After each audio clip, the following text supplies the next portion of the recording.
Nós vimos, nós exploramos, nós pisamos, nós contemplamos,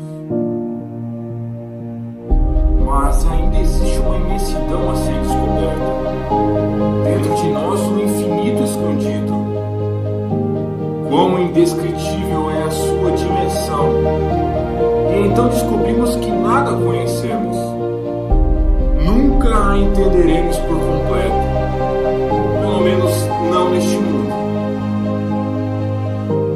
Peregrinos nessa terra e forasteiros nesse tempo. Caminhamos com a certeza que vivemos sob a graça.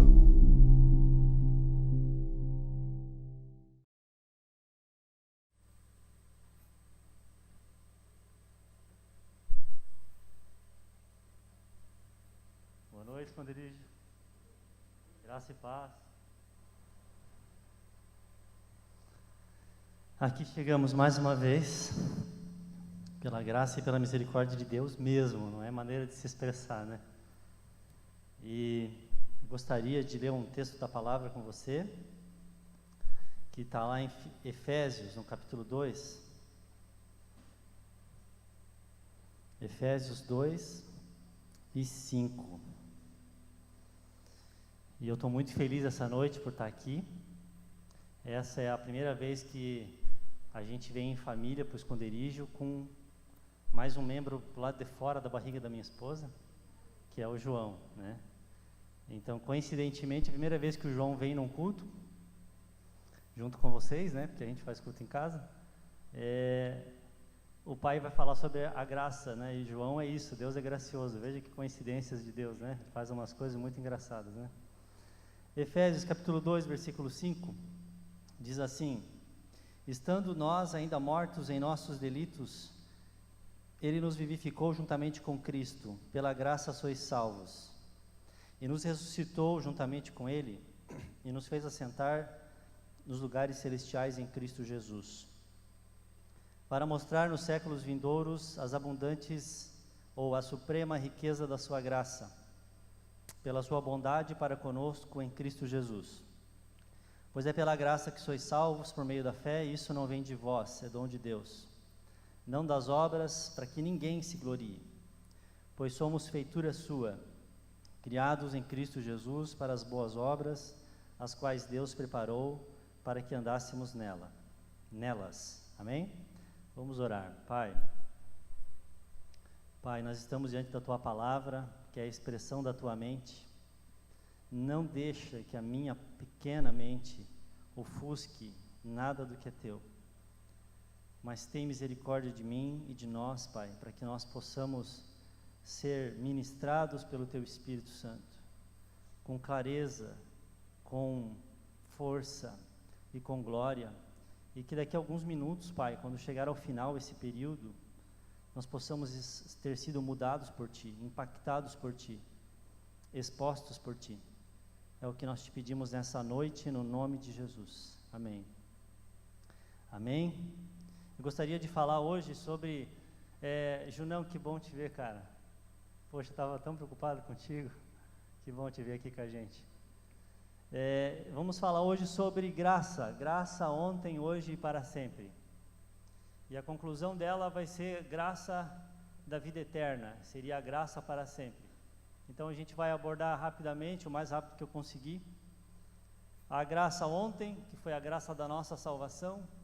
A maneira como Ele nos amou, nos alcançou, ministrou em nós. Nós vamos falar sobre a graça hoje, que é a graça para essa jornada que nós precisamos caminhar com Cristo, de santificação. E nós vamos falar e meditar um pouquinho naquilo que está nos reservado por Cristo no céu, que é a graça da glorificação, é a graça da vida eterna, quando a vida eterna for toda a vida que nós tivermos, né? Que hoje nós já temos a vida eterna, mas hoje ela está enclausurada dentro desse pacotinho tão frágil e cheio de limitações, que é o tempo, que é o nosso corpo e que são todas essas coisas. Então, irmãos, vamos começar falando sobre a graça da salvação. E é maravilhoso porque esse texto de Efésios 2, 5 a 10, ele fala das três. Ele fala de como a gente é salvo pela graça, salvação ontem, né? Considerando que nós somos de Cristo.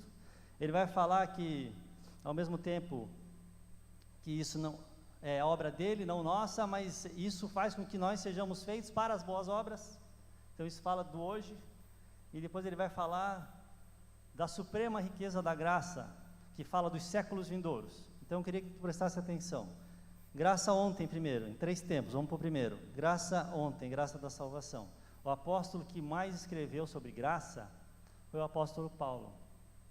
Porque se tem alguém que foi testemunha viva de que a graça o alcançou, de que Cristo saiu do seu lugar, vamos dizer assim, de encontro àquele homem obstinado, cego, aquele homem que ele amava a verdade, chamado Saulo de Tarso, mas que por amar a verdade e ter tido contato só com a verdade da lei e não com a graça, ele saiu e no seu esforço farisaico, no seu esforço filosófico, ele se tornou um perseguidor de cristãos, orgulhoso, implacável, torturador, até o dia que ele estava indo a caminho de Damasco para tentar prender, matar, torturar, nas palavras dele, forçá-los a blasfemar, e então a luz surgiu.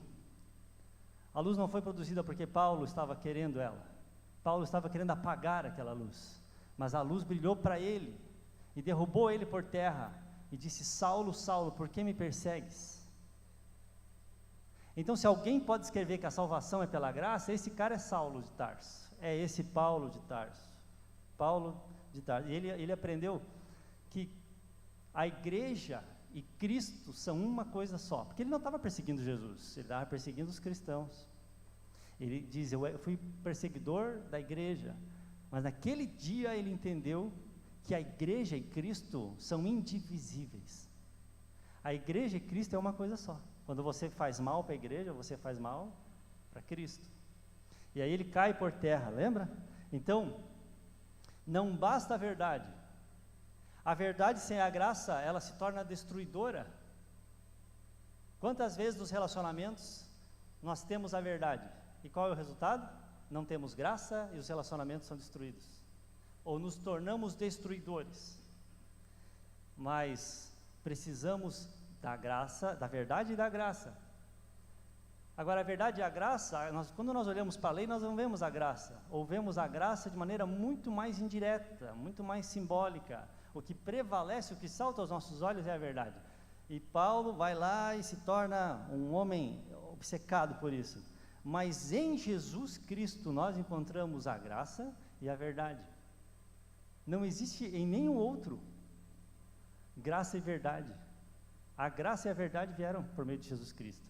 E aparentemente a graça e a verdade parece que são coisas irreconciliáveis. Parece que elas se opõem. A justiça e a paz parece que elas se opõem. A graça e a verdade parece que elas se opõem.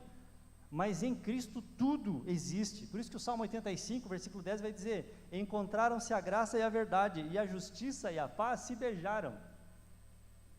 Houve uma reconciliação entre graça e verdade, entre paz e justiça em Cristo, irmãos. E Saulo descobriu que estava perseguindo o cara errado, que ele estava perseguindo o Messias, o Criador, o Salvador.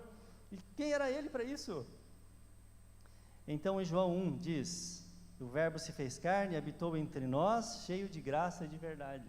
Esse é o meu Senhor e o teu Senhor. E vimos a sua glória, glória como a do unigênito do Pai. Aí ele vai falar: porque todos nós recebemos a sua plenitude, graça sobre graça. Graça sobre graça. Nós já tínhamos recebido graça na criação. Aliás, eu estremeço quando venho aqui, porque eu sou o último numa série aqui que tem muita gente boa. Pastor Samuel, pastor Junão aí, o Neto. Aí o último se lasca, né? Os caras vão subindo a régua. Mas nós já vimos que teve graça de Deus na criação, já vimos que teve graça de Deus, mas agora é graça sobre graça. Porque Cristo vem em carne, se manifesta, se revela. E aí o João completa, né? A lei foi dada por intermédio de Moisés, a graça e a verdade vieram por meio de Jesus Cristo. Então Cristo é a verdade que liberta, mas na atmosfera da graça. não mais na atmosfera apenas da verdade, mas na atmosfera da graça. Glória a Deus por isso. Então, tem que ter graça? Tem, mas junto com a graça tem que ter verdade, senão você fica mimado.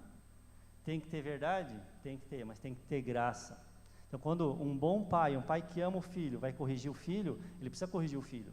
Se ele não tiver verdade, o filho não entende que o errado é errado, mas ele corrige com a verdade no ambiente do amor, da graça. É isso que Jesus é para nós. Ele é tudo para nós, ele é maravilhoso para nós, mas nós precisamos avançar. Então, gente, como aconteceu com Paulo, também aconteceu conosco. Nós estávamos totalmente errados, ora oscilando entre um orgulho arrogante, ora entre uma depressão de que éramos perdidos e irrecuperáveis. E nós estávamos tentando chegar ao céu pelos nossos próprios esforços, através dessa madeira, essa escada de madeira chamada lei.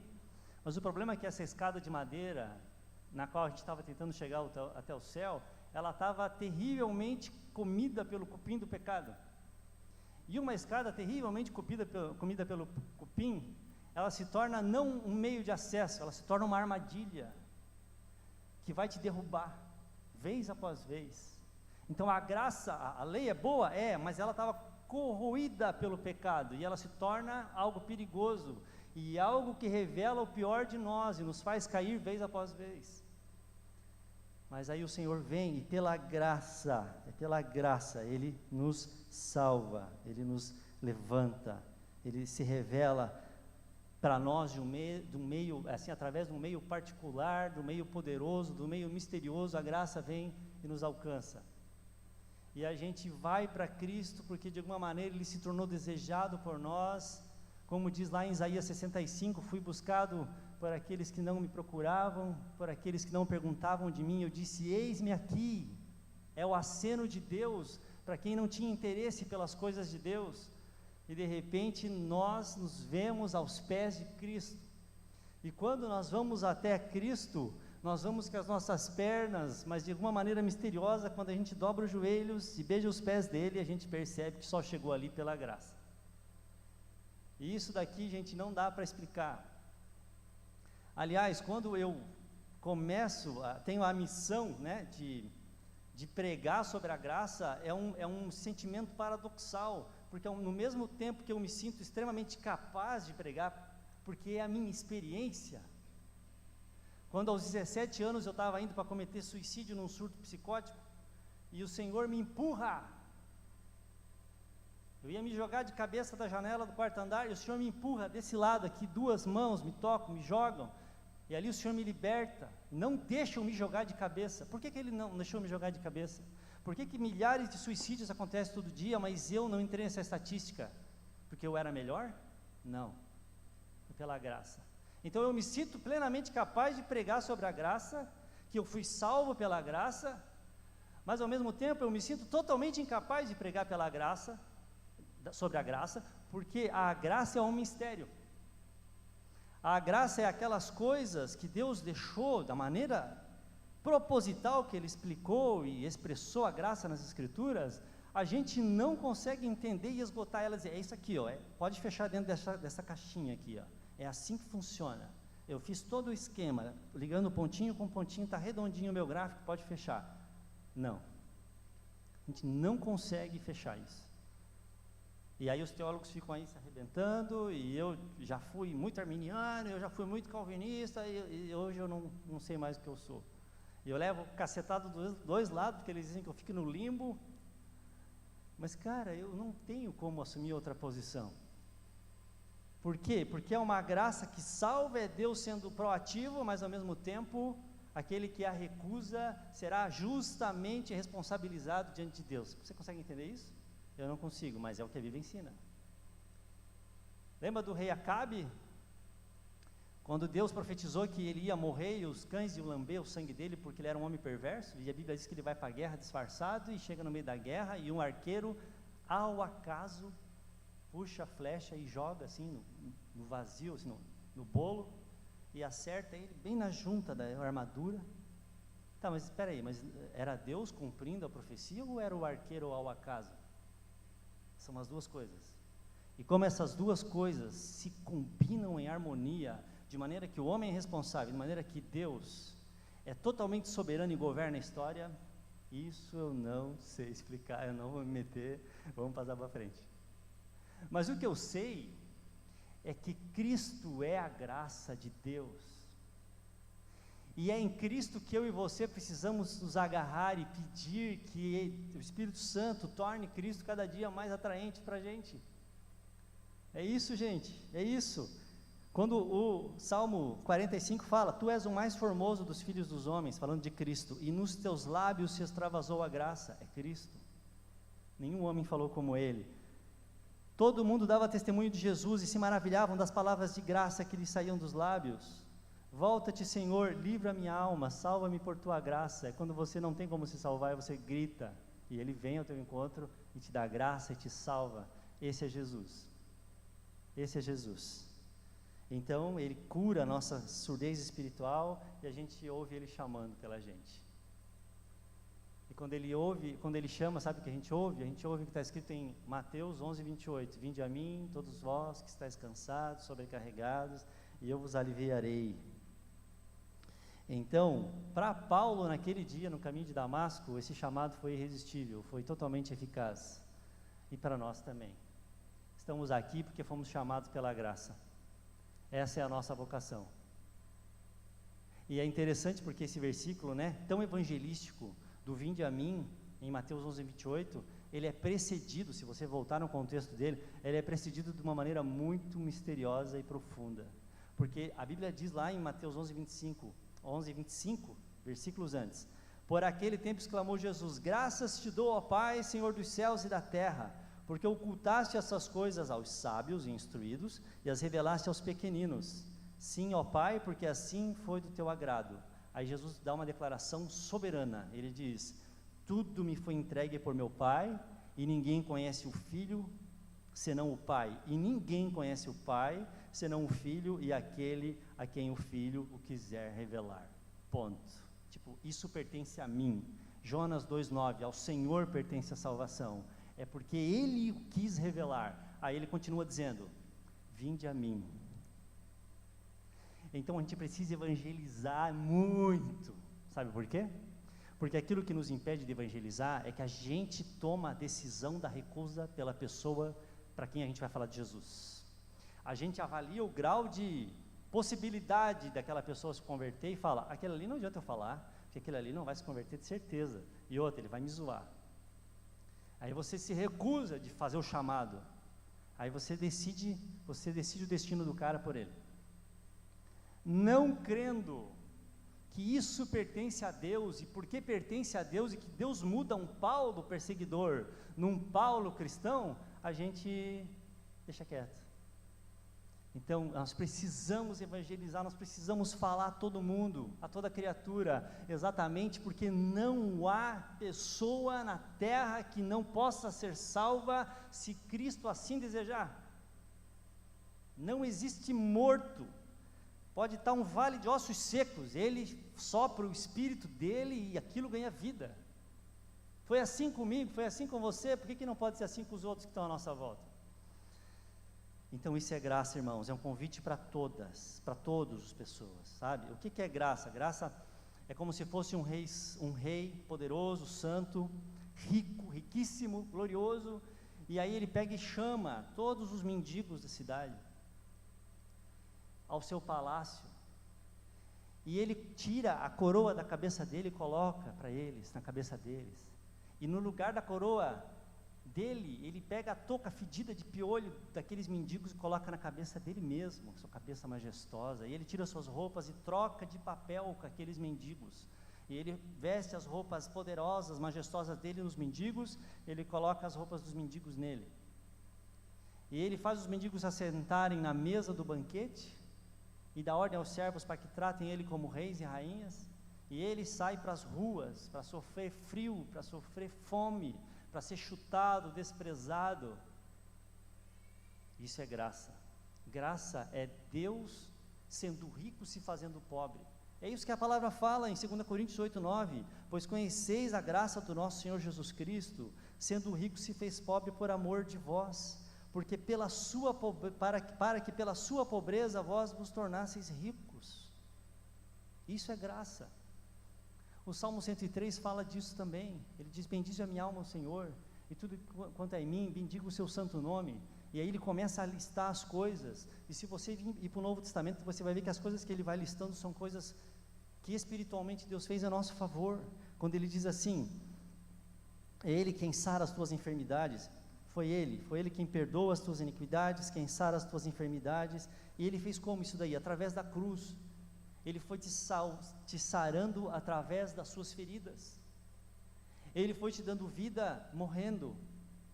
É Ele que te encoroa. Aí o Salmo 103 fala: é Ele quem sara todas as tuas enfermidades, e quem da cova redime a tua vida, e te coroa de graça.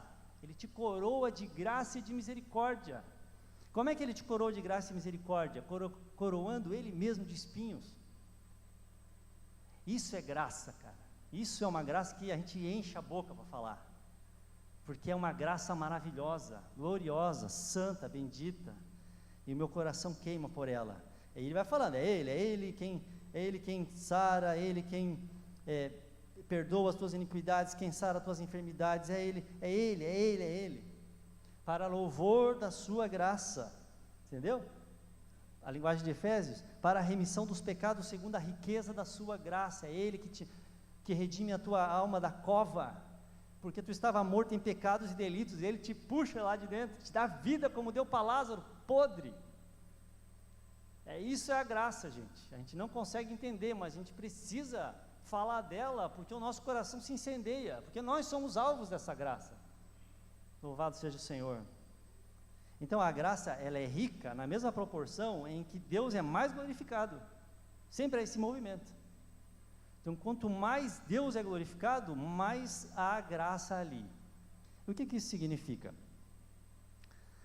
Que quanto menos eu mereço algo de bom, maior é a graça de Deus comigo. É proporcional. Quanto menos eu mereço, mais graça eu recebo. E quanto mais graça eu recebo, mais glória Deus recebe. Isso é um padrão na Bíblia e na história.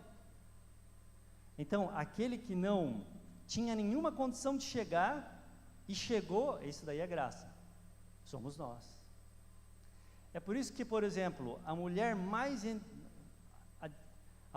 né, que Jesus expulsou mais demônios foi Maria Madalena. E Marcos 16:9 vai dizer que ela foi a primeira a ver o Senhor glorificado, porque a proporção da graça é a proporção da glória. Você sabia que o hino mais famoso de todos os tempos, o hino cristão mais famoso de todos os tempos, ele foi composto em 1772. É o hino chamado Amazing Grace. Já deve ter ouvido dele, né? Amazing Grace, how sweet the sound. Fala da graça de Deus. Eu estava perdido e fui achado, eu estava cego, mas agora eu enxergo. Você sabia que esse hino mais famoso, cristão, mais famoso da história, ele foi composto por um cara que era traficante de escravos?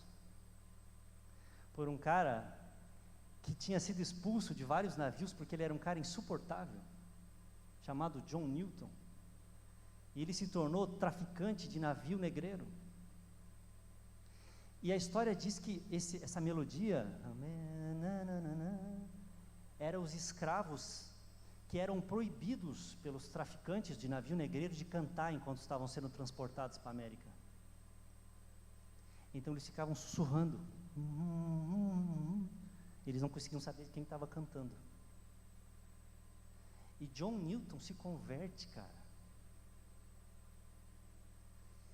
E ele lembra do som dos escravos sussurrando, e ele põe na música dele essa letra: Amazing Grace, que graça espantosa, que som doce. Isso é graça. É quanto menos eu e você merecemos, mais glorificado é o Senhor pela sua graça. Maior é a riqueza da sua graça para conosco, aqueles que creram. Então sempre as coisas caminham juntos, porque onde abundou o pecado, superabundou a graça. superabundou a graça. E aquele que muito foi perdoado, muito ama. Então, sabe, se o nosso amor por Cristo é fraco, é porque a gente não entendeu ainda a obra da graça, e nós estarmos aqui hoje à noite, vivos, respirando, na presença do Senhor, ouvindo a sua palavra. Então a graça é assim, ela é especialista em extrair da morte a vida, em extrair da dor a alegria, em fazer no meio da tristeza, no meio do estrume, emergir a flor mais bela de todas. Essa é a graça. Essa é a graça que me alcançou, essa é a graça que nos alcançou. Então, quando nós falamos que nós somos salvos pela graça, chamados pela graça, e quando a Bíblia fala que nós somos eleitos pela graça, isso não produz arrogância. Porque se é um chamado pela graça, é exatamente o contrário da arrogância. Porque se fosse por mérito, nós não estávamos aqui. Nós não somos a seleção brasileira de futebol, que somos convocados porque tivemos ótimos desempenhos, ótimas performances. Não, Deus quis ser mais glorificado montando um time a dedo dos maiores deficientes do mundo. Esse foi o critério. Aí toca o telefone e eu falo, você foi convocado, como é que você se sentiria? A graça é graça quando ela traz em si uma dose da humilhação do nosso ego. É o que Paulo vai falar para os coríntios, sabe? Paulo fala assim, olha aqui, né? 1 Coríntios 1:26, irmãos, reparai na vossa vocação, visto que não foram chamados muitos sábios segundo a carne, nem muitos poderosos, nem muitos de nobre nascimento, pelo contrário, Deus escolheu as coisas loucas do mundo. Aqui entra você e eu, tá? É uma bela maneira de descrever quem eu e você somos, as coisas loucas deste mundo. E Deus escolheu, ele diz, as coisas loucas para envergonhar as sábias, e escolheu as coisas fracas do mundo para envergonhar as fortes. E Deus escolheu as coisas humildes do mundo, e as desprezíveis, e aquelas que nada são, para reduzir a nada as que são, a fim de que ninguém se vanglorie na presença de Deus, mas vós sois dele. Aqui mora o nosso valor. Nosso valor não está porque nós somos um tecido brilhante de alta qualidade, nós podemos ser um farrapo, mas a partir do momento que a etiqueta dele, a grife dele é cravada em nós, nós passamos a valer muito, não pelo que somos, mas a quem pertencemos e a partir de que mãos nós saímos. Mas vós sois dele, Paulo fala, em Cristo Jesus, o qual se tornou da parte de Deus a sabedoria, a justiça, a santificação e a redenção, para que, como está escrito, aquele que se glorie no Senhor. É uma graça que nos faz sentir privilegiados e humilhados. Essa é a graça da salvação. Essa é a graça que nos alcançou. E aí vamos partir para o segundo momento. Graça hoje. Por que graça hoje? Porque quando a gente volta para o texto base da pregação, você repara no versículo 9 e 10 de Efésios 2, que Paulo escreve, não de obras, certo? A salvação, não de obras para que ninguém se glorie, pois somos feitura dele, criados em Cristo para as boas obras. Então, não somos de obras, mas criados para boas obras. Então, aqui começa uma responsabilidade diferente, porque a graça não é só nós sendo salvos, mas nós sendo salvos com a expectativa de produzirmos frutos de santificação. Romanos vai falar isso, 6:22, agora porém libertados do pecado, graça, transformados em servos de Deus, tende o vosso fruto para a santificação.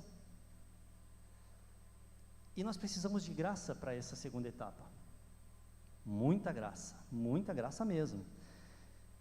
Então, por quê? Porque a graça, ela não apenas nos salva a graça não apenas nos salvou, e embaixo desse tem muita coisa, não apenas nos salvou da condenação, não apenas nos salvou do poder do pecado, não apenas nos salvou do poder do diabo, não apenas nos salvou das nossas misérias morais, não só ele não só salva mas a graça nos salva para Deus, para uma vida de imitação a Deus, para uma vida que dê glória a Deus, para uma vida do fruto do Espírito. E nós precisamos de graça aqui também. Graça não é uma coisa assim, pronto, pela graça eu fui salvo, beleza, agora deixa que eu administro. Não, nós precisamos da graça de Deus a cada dia, a cada dia. Então a graça não abre apenas a porta da cadeia e fala, agora você pode sair fora, fica à vontade. Não, a graça é aquela que liberta a gente da escravidão, mas que impulsiona a gente para uma jornada de fé, de santificação com Cristo. E o povo de Israel não entendeu isso daí, eles acharam assim, beleza, fomos salvos do Egito, da casa da servidão, da escravidão, e agora a gente vai tocar o barco, aqui tem uma terra lá, diz que é boa, nós vamos seguir o nosso caminho. Não, Moisés sabia que não era assim. Moisés sabia que a graça de Deus seria conhecida, e ele diz isso lá em Êxodo 33, ele fala assim,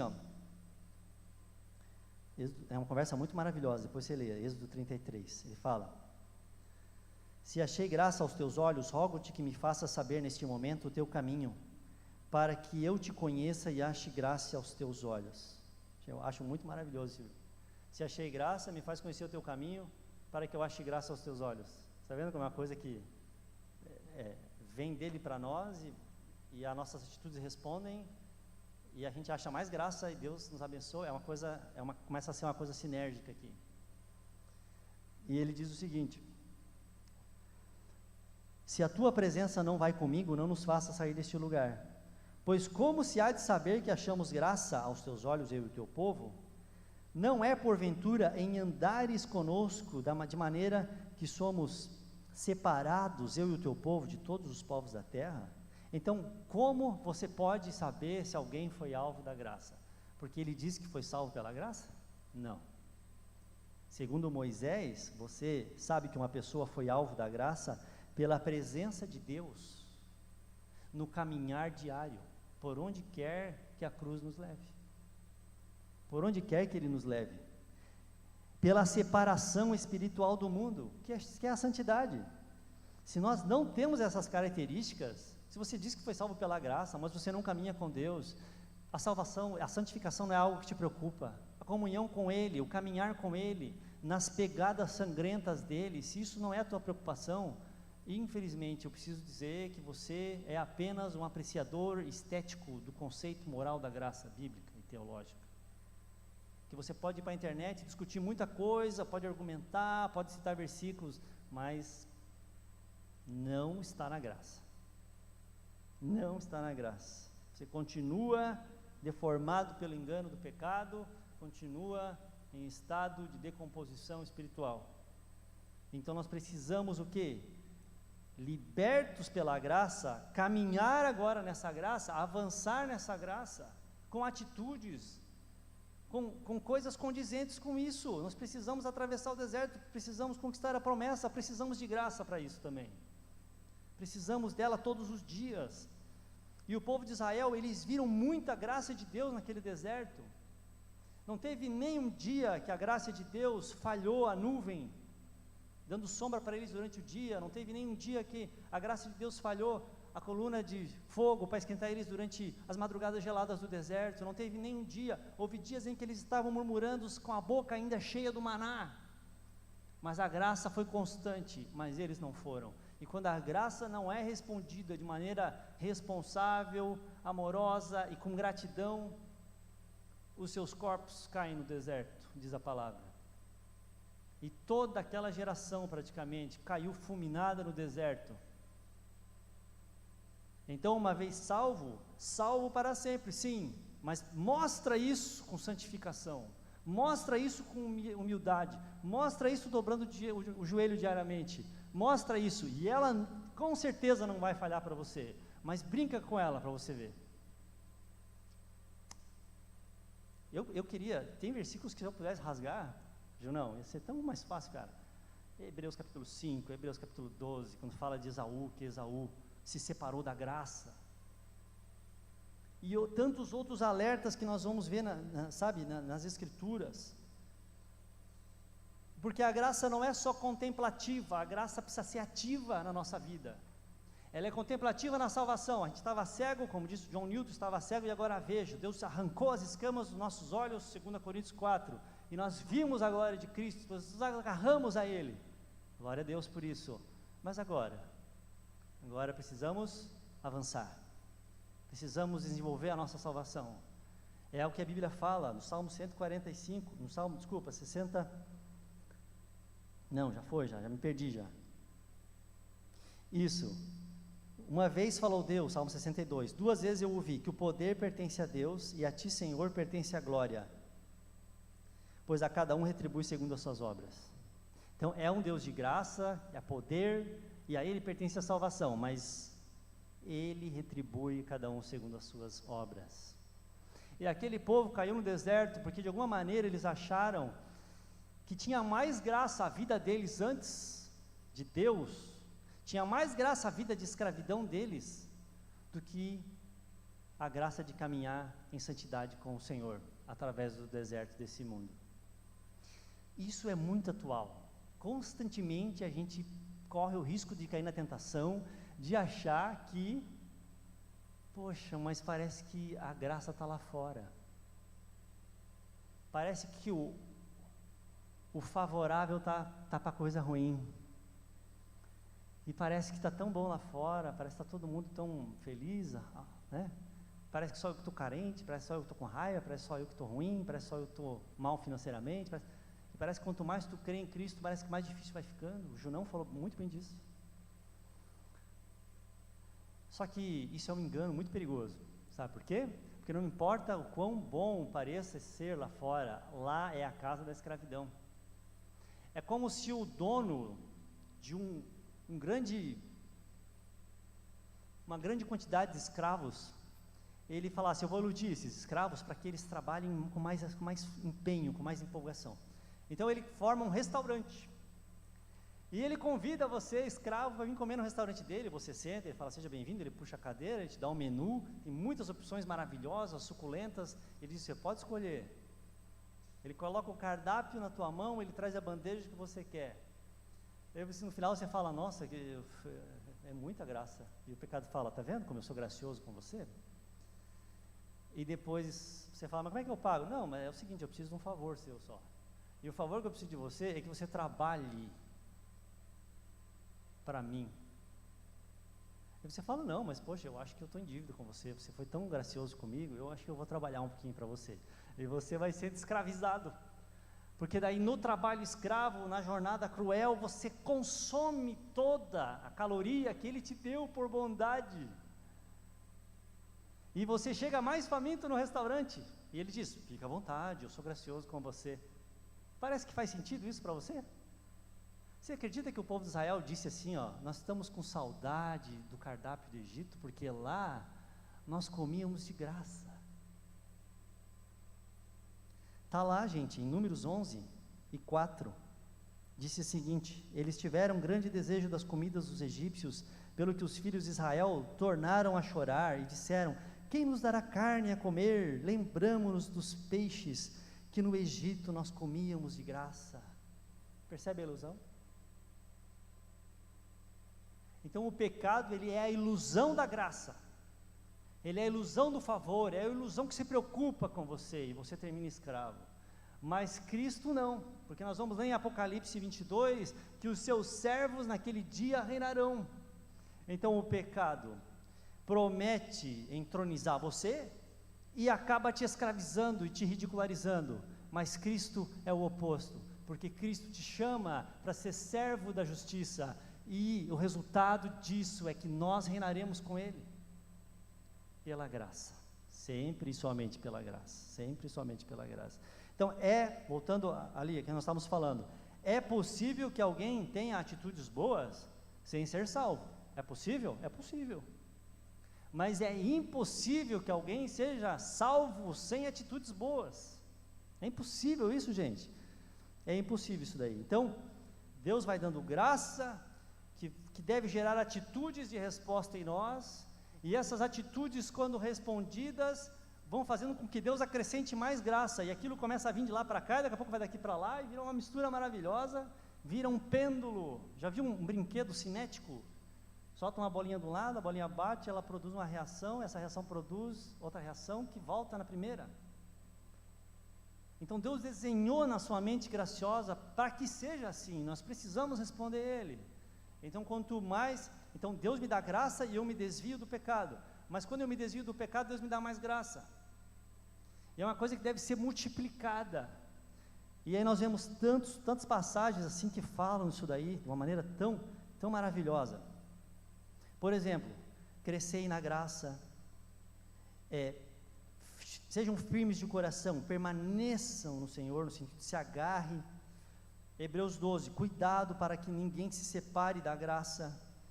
Gálatas 5, aqueles que querem se justificar pela lei, caíram da graça, mas que a nossa boca, sabe, dela não sai nenhuma palavra estúpida, torpe, mas somente aquelas que comuniquem ou que transmitam graça àqueles que ouvem, e que a graça se multiplique, 2 Coríntios 4:15.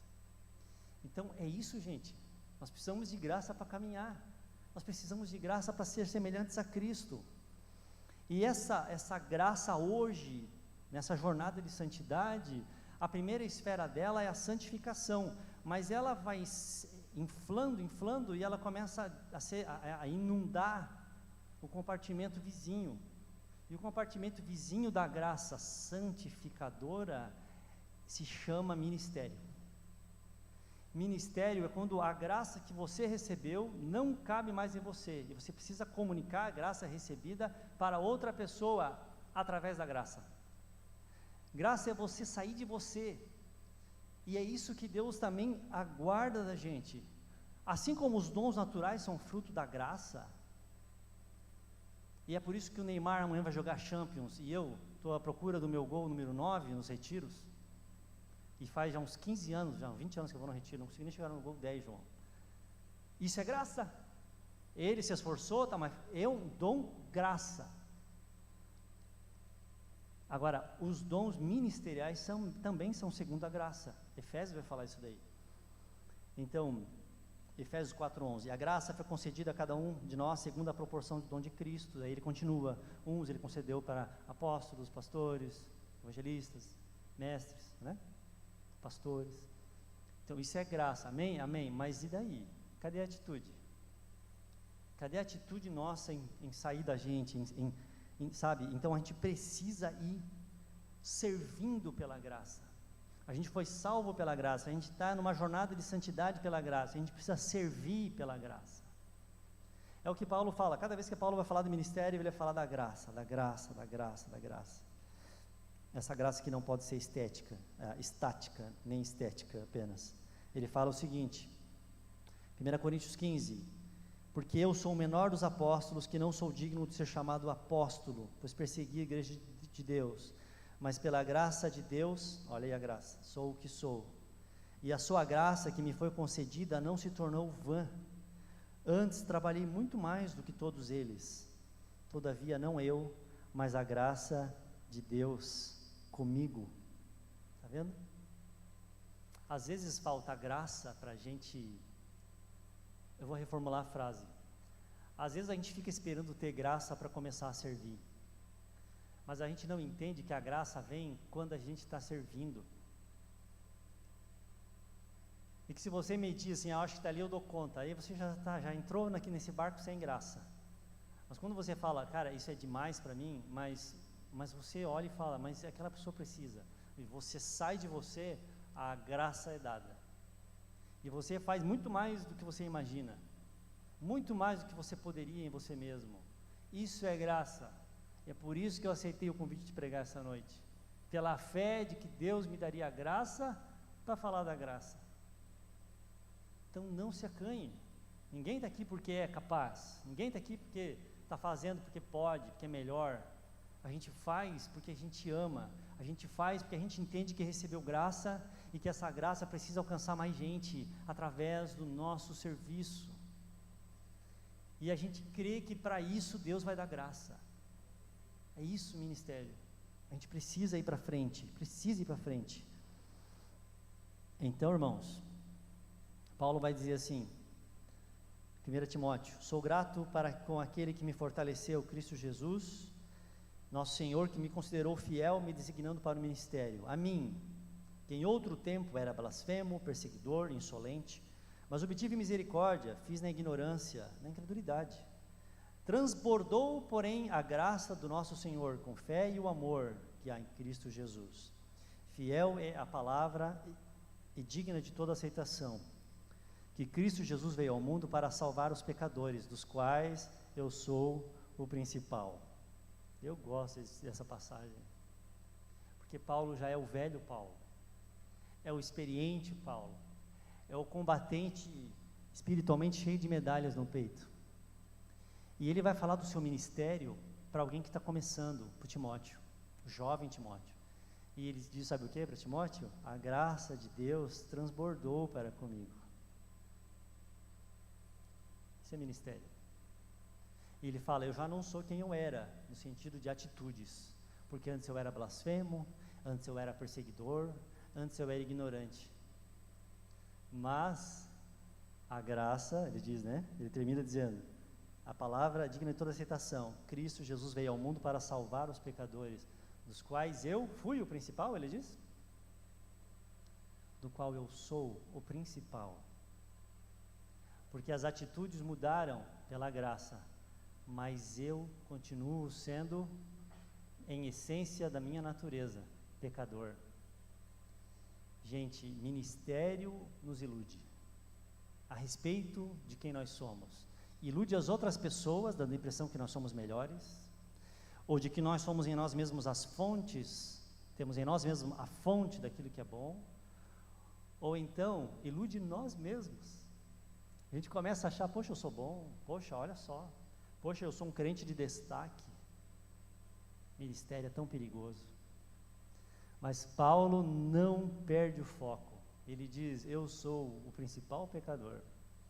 E o rio da graça está correndo sobre mim. Mas se esse rio secar, vai sobrar o quê? A lama de quem sou, a lama de quem sempre fui. Eu me conheço. E o ministério não pode me iludir, eu sou o principal. Mas essa palavra é tão fiel, que Cristo Jesus veio ao mundo para salvar os pecadores, e eu sou o principal. Isso é graça. Nesse coração o ministério não nos corrompe, não nos faz perder em nós mesmos, e que o Senhor nos ajude. É fácil viver pela graça, gente? Está falando que é tão maravilhosa a graça? É fácil viver pela graça? Olha, é maravilhoso, mas custa tudo o que a gente tem. É fácil porque gera alegria, mas dói demais. Viver pela graça custa tudo que a gente tem, porque a graça vai dizer para nós que a gente não pode se apoiar em mais nada que não seja ela. E quanto mais fácil a gente entender isso e se humilhar diante do Senhor, e deixar de lado tanto o foco nos nossos defeitos nos dias que nós estamos deprimidos, quanto nos nossos méritos nos dias que nós estamos eufóricos, quanto mais cedo a gente abandonar o apoio, ora nessa muleta que é curta demais, ora nessa muleta que é grande demais, mais fácil a gente vai reconhecer e menos vai custar para a gente viver pela graça. Essa basicamente é a receita. E quando a gente tem dificuldade de entender isso, o Senhor vai confluir situações para que a gente perceba que se não for a graça de Deus, a gente não vai dar conta. Ele manda uma dose acima da nossa capacidade. E nós que já achávamos que aquele ponto fraco já estava ultrapassado, tratado, já estava já bem enterrado, a graça de Deus, olha que coisa, vai permitir com que aquela verdadeira fraqueza venha à tona.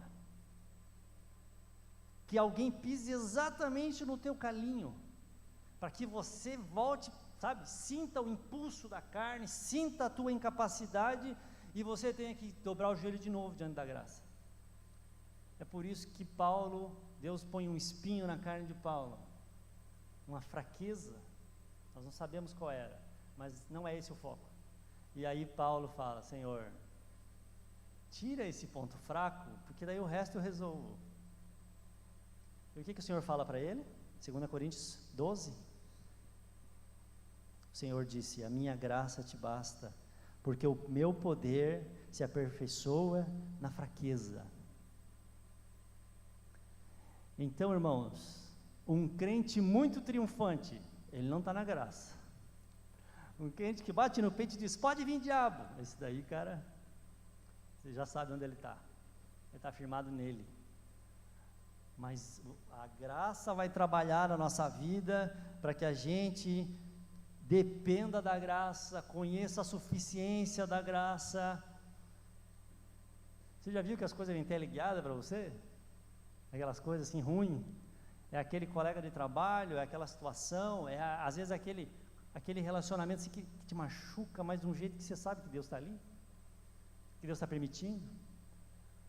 E aí você dobra o joelho e fala, sim, Senhor, eu preciso aprender a me contentar, eu preciso aprender que quando eu estou vazio é a graça que me enche, portanto é melhor do que quando eu estou cheio de mim mesmo. E aí ele fala, porque o teu poder se aperfeiçoa na fraqueza, então, quando sou fraco é que sou forte. Filipenses 1:29 diz, esse é mais um daquela série, João, que eu queria, porque vos foi concedida a graça de sofrerdes por Cristo, e não somente de crerdes nele. Exatamente porque é no nosso sofrimento que ele vai trabalhando a graça, a pérola da graça vai sendo gerada ali na areinha, que às vezes ninguém percebe, mas que machuca lá dentro do coração, que se você fosse tentar falar para alguém, ninguém ia te entender. Mas você dobra o joelho, você nem falou, você só chora, e o Senhor fala, é a minha graça.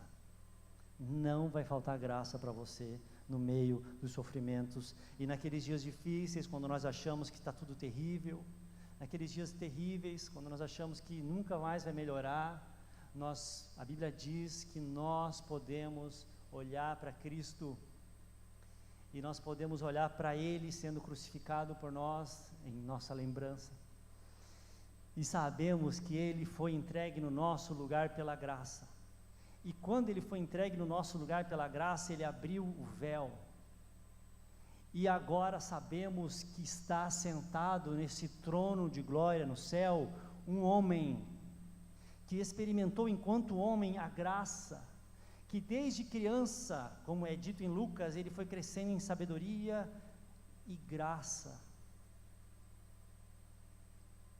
e por isso ele chama esse seu trono de o trono da graça, pelo qual nós podemos nos aproximar e achar graça em ocasião oportuna. Hebreus capítulo 4.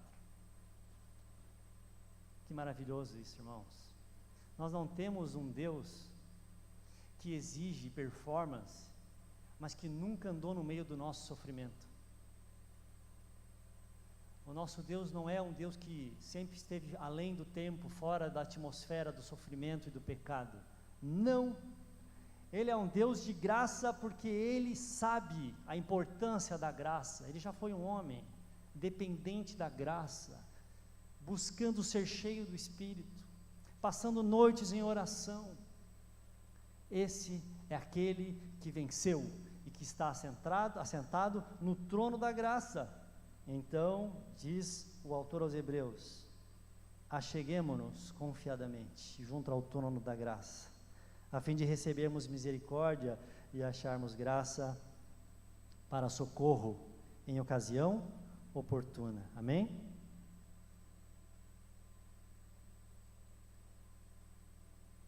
Então, por que não achamos graça? Porque precisamos nos humilhar.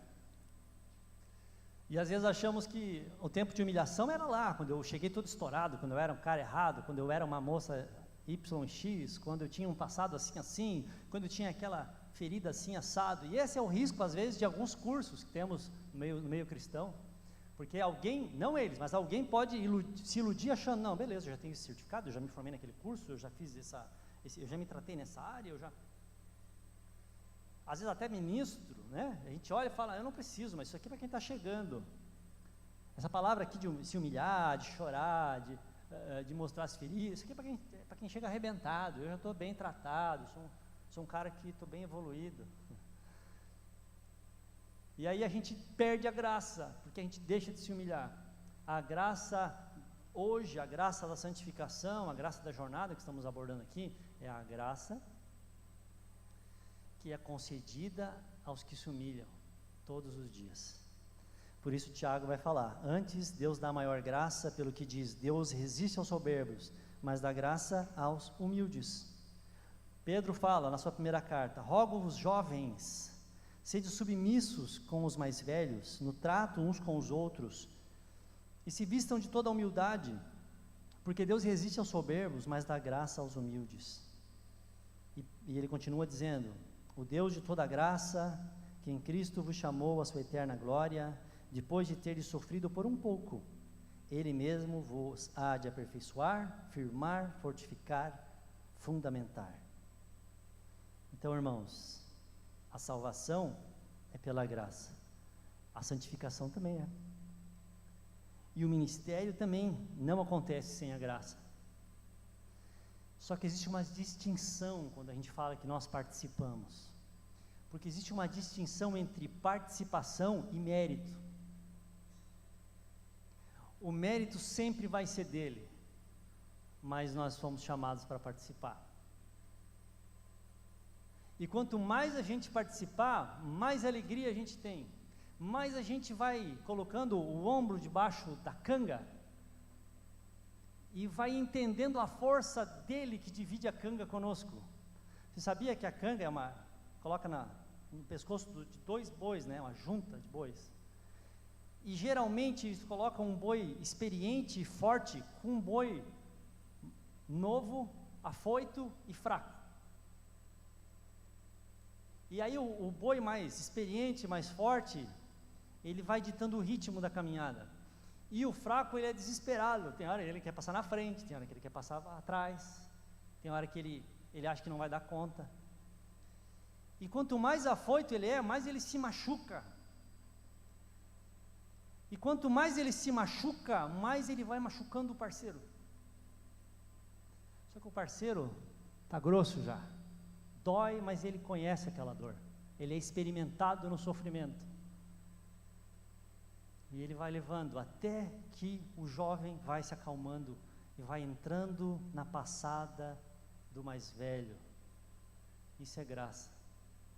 E aí quando chega do outro lado, o dono sabe que os dois participaram, mas o mérito foi do mais velho. O mérito é dele. Por isso que ele diz, tomai sobre vós o meu jugo, que é suave e leve. Mas é um jugo, nós precisamos participar.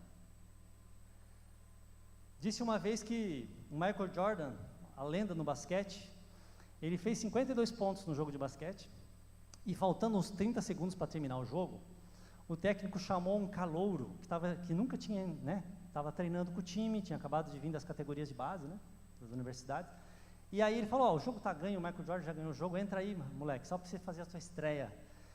E o molecão entrou feliz da vida, e aí, faltando 10 segundos para o final, o molecão sofreu uma falta de 2 lances, ele errou a primeira, ele estava nervoso, ele acertou a segunda, assim, muito choradinho, caiu a segunda, aí acabou o jogo. E o pessoal foi entrevistar ele, aí, como é que foi a sensação de estrear nesse jogo, nessa noite memorável do Michael Jordan? Ele falou, eu estou feliz porque nessa noite eu e o Michael Jordan jogamos juntos, lado a lado, e juntos fizemos 53 pontos. Ele falou uma mentira? Claro que ele estava brincando, né? Ele participou, mas o mérito foi de quem? Dele, da estrela, né? Do craque.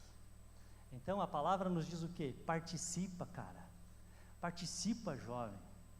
É o que Paulo vai falar tantas vezes para Timóteo, quando ele vai dizer assim, ó, não te envergonhes, Timóteo, do testemunho do nosso Senhor, nem do seu encarcerado que sou eu, pelo contrário, participa comigo dos sofrimentos a favor do Evangelho, segundo o poder de Deus que nos chamou, nos salvou, nos chamou com santa vocação, não segundo as nossas obras, mas conforme a sua própria determinação e graça que nos foi dada em Cristo Jesus antes dos tempos eternos. Está vendo a ênfase?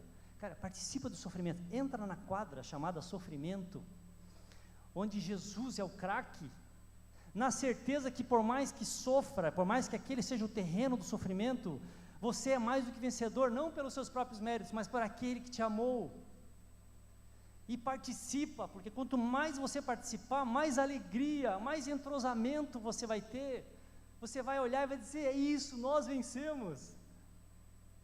Nós vencemos pelos méritos dele, mas participando dos sofrimentos. E Paulo fala de novo para Timóteo, na sua última carta a Timóteo, 2: tu, pois, meu filho, fortifica-te na graça que há em Cristo Jesus, e participa dos meus sofrimentos como bom soldado de Jesus Cristo. Então, você foi salvo pela graça, e isso não vem de você, mas participa, sabe, descruza os braços, entra nessa arena, porque você tem a certeza que é pela graça, e que não vai faltar graça, mas participa, porque aquele que sabe que pode fazer o bem, que deve fazer o bem, e não faz, esse peca. Então Deus tem expectativas também a nosso respeito. E aí a gente vai concluir falando sobre graça futura, que seria a glorificação.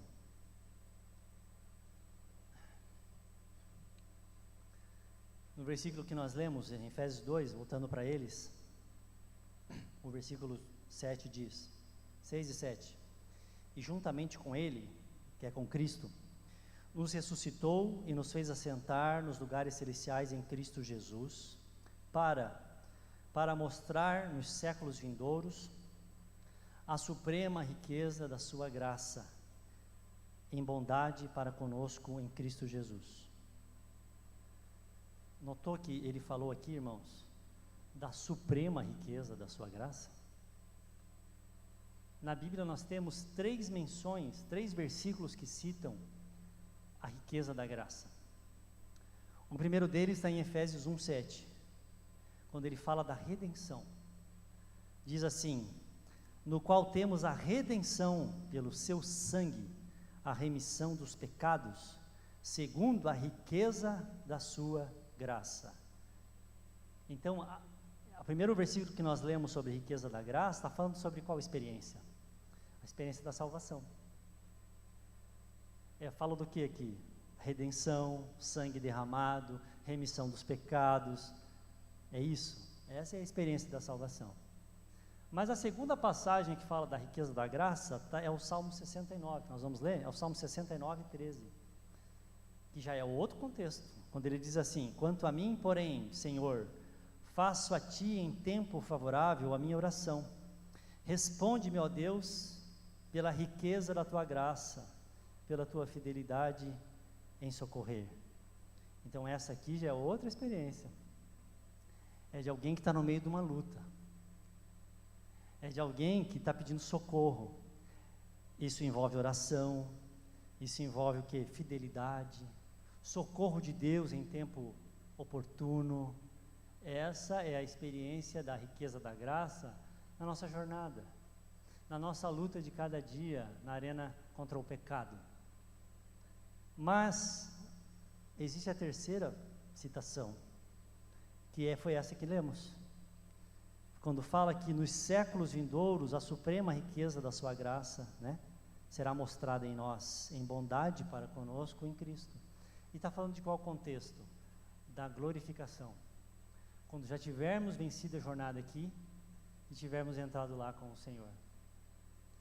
E lá não será apenas a riqueza da graça, como foi na nossa redenção, nem como tem sido na nossa jornada, porque lá será a suprema riqueza da sua graça. É isso que está reservado para nós. O que está reservado para nós é uma graça ainda mais espantosa do que aquela que já experimentamos aqui. Eu queria abordar isso daí, sobre a graça da vida eterna, para nós concluirmos, a partir de 1 Coríntios 13. Paulo vai falar o seguinte: o amor jamais acaba. Profecias desaparecerão, línguas cessarão, ciência passará, porque conhecemos parcialmente e parcialmente profetizamos. Quando, porém, vier o que é completo, não parcial, o que é perfeito, então o que está em parte será aniquilado. Quando eu era menino, falava como menino, sentia como menino, pensava como menino. Quando cheguei a ser homem, desisti das coisas próprias de menino. Porque agora vemos como em espelho, obscuramente, mas então veremos face a face. Agora conheço em parte, mas então conhecerei, como também sou conhecido.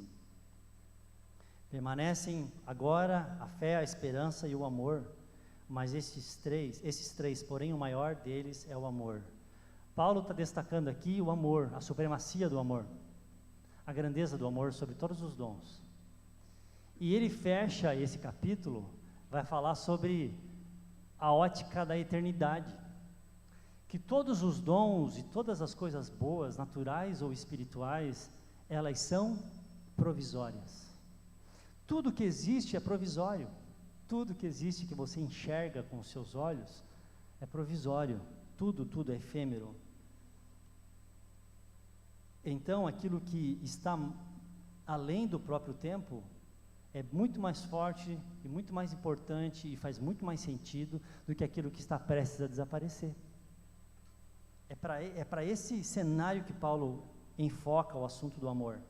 Então, as coisas da infância, os talheres coloridos, o chocalho, o mordedor, elas já sofreram uma enorme fascinação sobre mim, quando eu tinha 6 meses. Você está entendendo, né? Mas essa fascinação e essa utilidade e esse sentido foi totalmente provisório, foi transitório. Quando eu me tornei homem, deixou de ter valor e sentido para mim.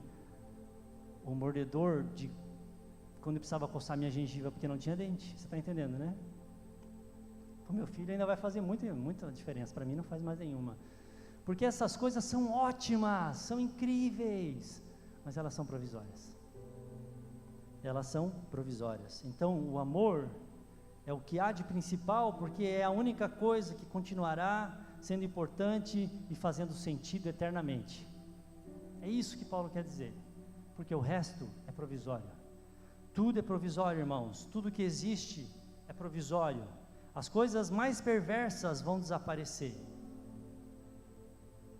Parece que nunca vão acabar. Parece que a corrupção nunca vai acabar.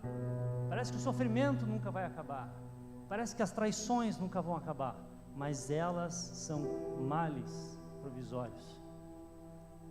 O abuso e o sofrimento dos inocentes não vai durar para sempre. E os ditadores um dia vão cair, vai acabar o poder deles. As corrupções do nosso governo um dia vão acabar. Isso é uma ótima notícia. As injustiças sociais têm prazo de validade, mas as coisas boas também vão acabar. As maiores dádivas que nós recebemos nessa vida um dia vão acabar. Os presentes que Deus nos deu para esta vida, todos eles são provisórios.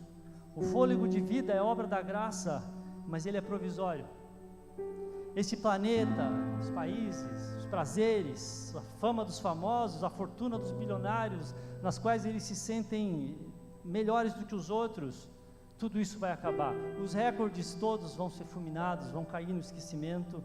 O ecossistema também, as delícias da nossa gastronomia vão desaparecer, e a tecnologia, e até mesmo as coisas que eu mais amo na minha vida. O meu casamento é provisório. Os meus filhos são provisórios. E as ferramentas espirituais também, as profecias, as línguas, elas são provisórias. E comparadas com aquilo que nos aguardam, além do véu, elas são ferramentas de brinquedo. Elas são chocalhos e mordedores que coçam a nossa gengiva. Elas são coisas maravilhosas e fascinantes, mas elas são provisórias.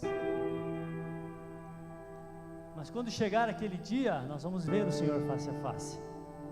Quando as limitações desta vida não existirem mais, e nós pudermos ver o Senhor face a face, como disse Paulo, e conhecermos a Ele como também somos conhecidos,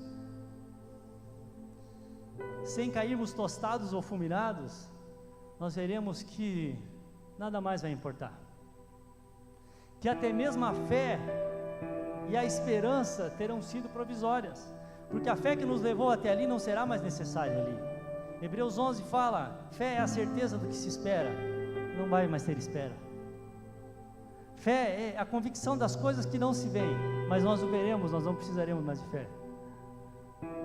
A fé também será descartada. A esperança, não haverá mais espera. Não haverá mais espera.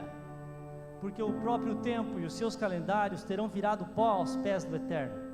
E Ele que é o Eterno agora, o seu nome é Já, Ele terá chegado para reinar para sempre e para sempre.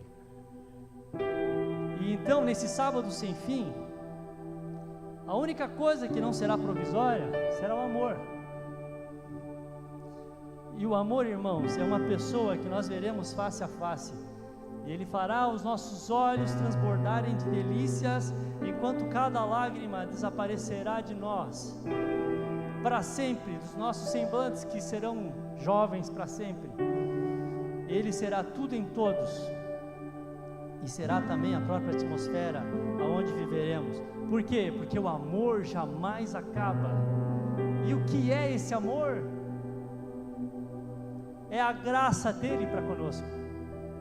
A sua graça jamais terá fim, porque a sua graça é o seu amor manifestado a quem não merece. E nós vamos estar lá experimentando essa graça de eternidade em eternidade, graça que nos amou quando éramos os seus inimigos, que nos sustentou nos nossos dias mais fracos, na jornada através deste mundo tão caído e tão sedutor.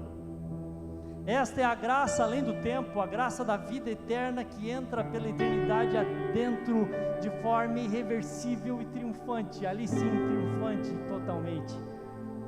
Sua graça é como Ele. Nela a nossa história começa, nela a nossa história vai sendo transformada, graça sobre graça, redimida, lapidada, e nela a nossa história jamais vai terminar. Jamais vai terminar. A graça é a manifestação do seu amor infinito, e ela, como Ele, jamais terá fim. E quando nós formos finalmente despidos de todos os elementos provisórios desta nossa pobre vida daqui, e a vida eterna que já está em nós pelo seu Filho, ficar livre de todas as amarras e limitações do tempo e do sofrimento, nós vamos olhar juntos para o trono, de onde emanam toda a glória e o governo do universo. E sabe quem encontraremos nele? Não será um Deus da mitologia clássica, será um cordeiro. Um cordeiro que foi assassinado pelos seus inimigos, e em favor deles. Graça, graça. O trono da graça sempre será o trono da graça, e nós olharemos para Ele e veremos sempre o Cordeiro, que foi morto pela minha redenção, e que pelo seu sangue me ajudou na jornada. Ele será para sempre o nosso Cordeiro, por isso o céu será tão feliz. Nós nos lembraremos eternamente de que só chegamos lá pelo mérito que há no sangue fresco derramado em nosso favor. O sangue será eternamente fresco. As cicatrizes nas suas mãos, no seu lado, nos seus pés, que são símbolos da graça, jamais se fecharão. Será impossível não cantar uma canção de gratidão a Ele. A única resposta adequada para a graça de eternidade em eternidade não é a dívida, é a gratidão. Gratidão que vem da palavra graça. Vidas de gratidão são vidas alcançadas pela graça. E o céu será um lugar de muita graça e de muita gratidão, porque nós nos recordaremos de tudo da vida que tivemos aqui, e seremos plenamente agradecidos, de uma maneira que nem 1000 eternidades vão poder esgotar a nossa gratidão a Ele. O céu com Cristo pelos séculos dos séculos será quando enxergaremos de modo mais nítido e intenso toda a suprema riqueza da sua graça, a verdadeira bondade dele para conosco em Cristo. E gente, o que é galardão? Como se não bastasse.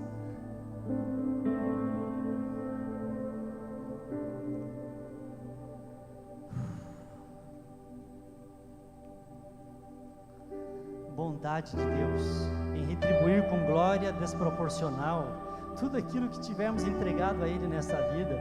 Mas como perguntou Davi em 1 Crônicas 29, o que é isso que lhe ofertamos, senão o que primeiro recebemos das suas próprias mãos? Mas Ele vai nos premiar por isso. E nesse dia maravilhoso, não apenas veremos o que é a graça, o Senhor vai exibir vitoriosamente para todos os exércitos celestiais, anjos e demônios, para santos e hediondos, para amigos e inimigos, a sua igreja. Ele vai mostrar a sua igreja. Eu e você seremos exibidos como prova de que a graça triunfou. Porque nós tínhamos tudo para não chegar lá, mas nós chegaremos. Nós chegaremos. Por isso que diz assim, Efésios 3:10, para que pela igreja a multiforme sabedoria de Deus se torne conhecida dos principados e potestades dos lugares celestiais, segundo o eterno propósito que Ele estabeleceu em Jesus nosso Senhor. Então a graça que nos livrou primeiro da condenação do pecado, e que continua nos livrando do poder do pecado pela santificação, vai nos livrar, por fim, da presença do pecado. Gente, isso é maravilhoso demais, cara.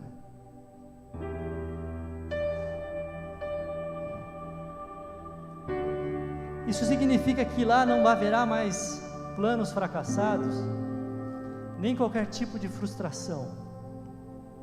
Lá não haverá mais o punhal agudo do luto, nem a menor possibilidade de a gente perder quem a gente ama.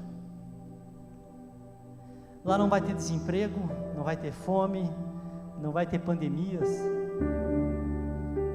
Não acontecerá de vermos jovens fumando crack, nem de crianças morrendo por falta de remédio.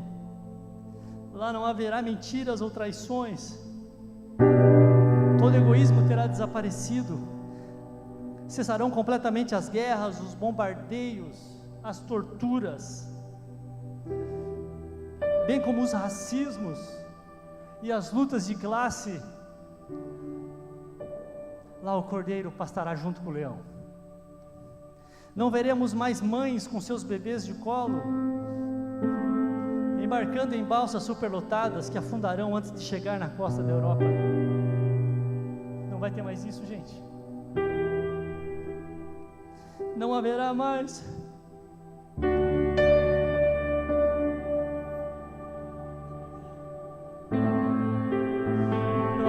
estupro, não haverá mais crianças sendo estupradas, nem a tragédia do aborto, nunca mais,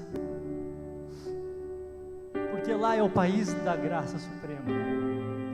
Lá é o país da suprema riqueza da sua graça e bondade para conosco em Cristo, e as suas fronteiras foram totalmente abertas para receber a gente, a mim e a você, pobres refugiados deste mundo caído.